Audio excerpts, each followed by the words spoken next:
아름다운 새벽의 여신 에오스. 사프란 꽃과 비유될 정도의 미모를 지닌 그녀는 많은 남신들의 구애를 받았습니다. 쟁쟁한 신들 사이에서 그녀의 선택은 잘생긴 전쟁의 신 아레스였고, 둘은 새벽 여명 속에서 사랑을 나누곤 했죠. 아레스의 연인 아프로디테는 이 소식을 듣고 대노하여 에오스를 찾아가 항의했습니다. 그러나 에오스는 정실부인도 아닌 주제에 날뛰는 여신을 가볍게 무시했죠. 거기에 더해 과거 아프로디테가 인간 남자인 아도니스를 사랑했던 일을 비웃기까지 했습니다. 본전도 못 찾고 모욕만 당한 사랑의 여신은 수치심에 부들부들 떨며 에오스에게 평생 인간 남자만을 사랑하게 될 것이라 저주했죠. 사랑에 관해선 절대적 힘을 가진 아프로디테의 저주는 즉시 효력이 나타났고, 새벽의 여신은 트로이의 왕자 티토노스와 사랑에 빠지게 되었습니다. 왕자를 너무나 사랑한 에오스는 인간인 그가 언젠가는 죽어서 지하세계로 떠날 일이 두려웠죠. 여신은 신들의 왕인 제우스에게 티토노스를 불사의 몸으로 만들어달라 간청했고, 제우스는 특별히 인간 왕자에게 영원한 삶을 주었습니다. 그렇게 에오스와 티토노스는 한동안 꿈같은 사랑으로 세월을 즐겼고 2명의 아들까지 낳았죠. 그러나 평생 신의 삶을 살아온 에오스가 미처 생각하지 못한 것이 있었으니, 신이 아닌 인간은 세월이 지나면 늙어간다는 것이었습니다. 티토노스는 영원한 삶을 살 수 있었지만 에오스의 실수로 영원한 젊음을 약속받지는 못했던 것이죠. 세월이 갈수록 탄력있고 매끈하던 왕자의 피부는 축축 처져 주름이 생겼고, 풍성하던 머리는 숭숭 빠졌으며 얼굴엔 검버섯이 나기 시작했습니다. 아름답던 티토노스가 점점 늙어가자 여신은 그에게 흥미를 잃었고, 늙은 모습이 꼴보기 싫다며 청동문이 있는 구석방에 가둬버렸죠. 갇힌 티토노스는 밤낮으로 에오스를 그리워하며 구슬피 울었고, 이를 가엾게 여긴 제우스가 창문으로 날아갈 수 있도록 그를 매미로 만들어 주었습니다. 그러나 티토노스는 매미로 변한 후에도 방벽에 붙어 에오스를 부르며 계속 울어댈 뿐이었죠. 여담으로 티토노스와 에오스의 두 아들 중 한 명인 멤노는 훗날 에티오피아의 왕이 되어 트로이 전쟁에 참전해 그리스 연합군 최고의 명장인 아킬레우스와 용맹을 겨루게 됩니다. 티토노스를 떠난 에오스의 다음 목표는 잘생긴 사냥꾼 케팔로스. 그러나 그는 이미 프로크리스란 이름의 아내와 결혼한 상태였죠. 에오스는 자신의 구애를 거절하는 케팔로스를 납치해버렸는데, 그럼에도 그는 아내를 향한 마음을 꺾지 않았습니다. 그러자 여신은 케팔로스에게 그의 아내를 한번 시험해보라 제안했죠. 만약 아내도 남편에 대한 의리를 지킨다면 자신이 포기하겠다는 제안이었습니다. 이를 수락한 케팔로스는 에오스의 도움을 받아 전혀 다른 외모와 목소리를 가진 사람으로 변신해 아내 프로크리스를 찾아갔죠. 아름다운 외모와 막대한 재산을 가진 청년이 끈질기게 구애하자 프로크리스는 홀랑 넘어가 버렸습니다. 그렇게 유혹에 성공한 청년은 본 모습인 케팔로스로 돌아왔고, 이를 본 프로크리스는 수치심과 죄책감에 괴로워하며 남편을 떠났죠. 케팔로스는 한동안 유혹을 못 이긴 아내를 원망했지만 시간이 지날수록 그녀가 그리워졌고, 결국 떠난 프로크리스를 찾아내 다시 돌아와 달라 빌었습니다. 아내는 여전히 남편을 사랑했기에 둘은 다시 함께하게 되었죠. 그러나 한번 깨져버린 신뢰는 비극을 낳았으니 프로크리스가 케팔로스를 의심하기 시작했습니다. 이른 아침부터 사냥을 자주 떠나는 남편이 몰래 에오스와 만나는 것은 아닌지 상상의 나래를 편 것이었죠.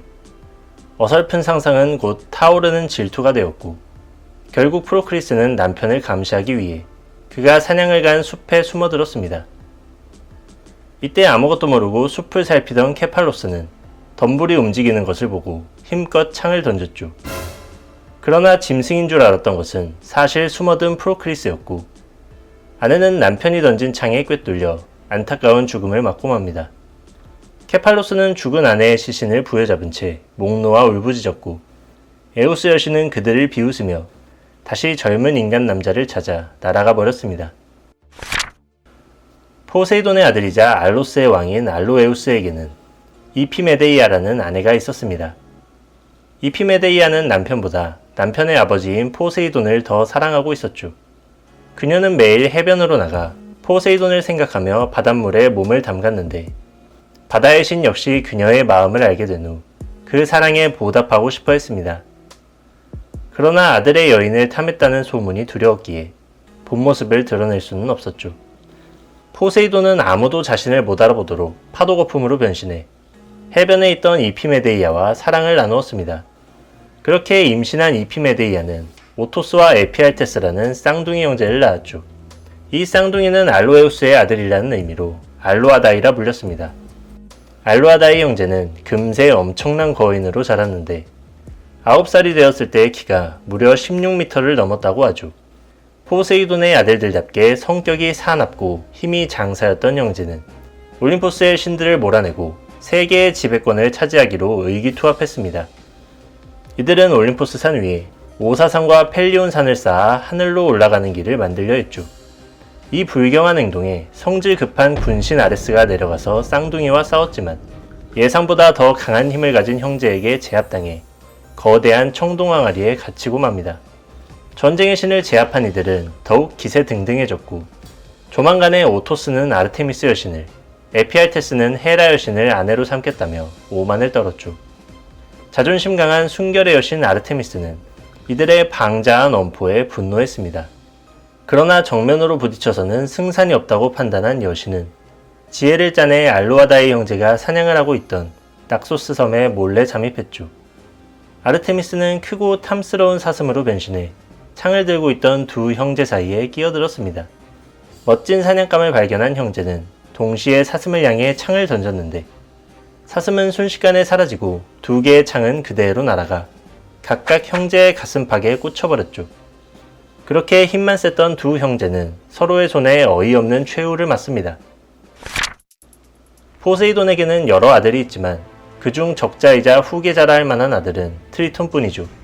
트리톤은 바다의 왕 포세이돈과 왕비 암피트리테 사이에서 태어난 적장자로 상반신은 인간이고 하반신은 물고기인 인어의 형상을 하고 있습니다.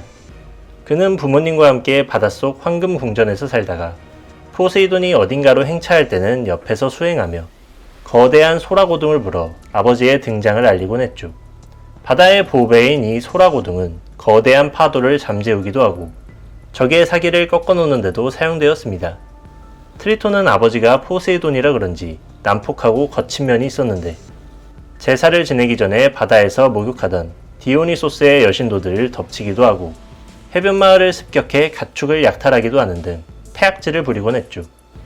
어쨌든 트리톤은 포세이돈의 적법한 후계자이며 바다의 왕자로 알려져 있고 아버지의 삼지창을 빌려 권력을 행사하기도 했습니다. 참고로 디즈니 애니메이션 인어공주에서 주인공 에리얼의 아버지 트리톤 왕은 이 신에게서 모티브를 따온 것이죠. 아레스의 아들 키크노스는 포악하고 잔인한 인물이었습니다. 그는 무차별적으로 사람을 죽여댔는데 어찌나 많이 죽였는지 살해한 사람들의 뼈로 아버지 아레스를 위한 신전을 지을 정도였죠. 신전이 거의 완성이 되어 가자 키크노스는 뭔가 특별한 뼈로 건축을 마무리하고 싶어 했고 마침 길을 가던 덩치 큰 남자의 뼈가 안성맞춤이라 여겼습니다. 그는 길목으로 뛰쳐나가 남자를 막아선 뒤 예술작품의 마지막을 장식하리에 이름을 물었죠. 공교롭게도 남자의 이름은 다름 아닌 헤라클레스였습니다. 그렇게 키크노스는 그리스 최고 영웅에게 비참하게 맞아 죽는 신세가 되고 말죠. 아끼던 아들이 죽자 아레스는 벌컥 성을 내며 지상으로 내려가 헤라클레스와 대치했습니다. 그러나 하필 이때 헤라클레스는 제우스의 명령을 받은 아테나가 특별히 보살피고 있었죠. 아테나의 가호를 받은 헤라클레스는 아레스가 던진 창을 가볍게 피해버렸습니다. 오히려 아레스가 이 인간 영웅의 창에 넓적다리를 깊이 찔리고는 구슬피 울며 올림포스로 도망치고 말았죠.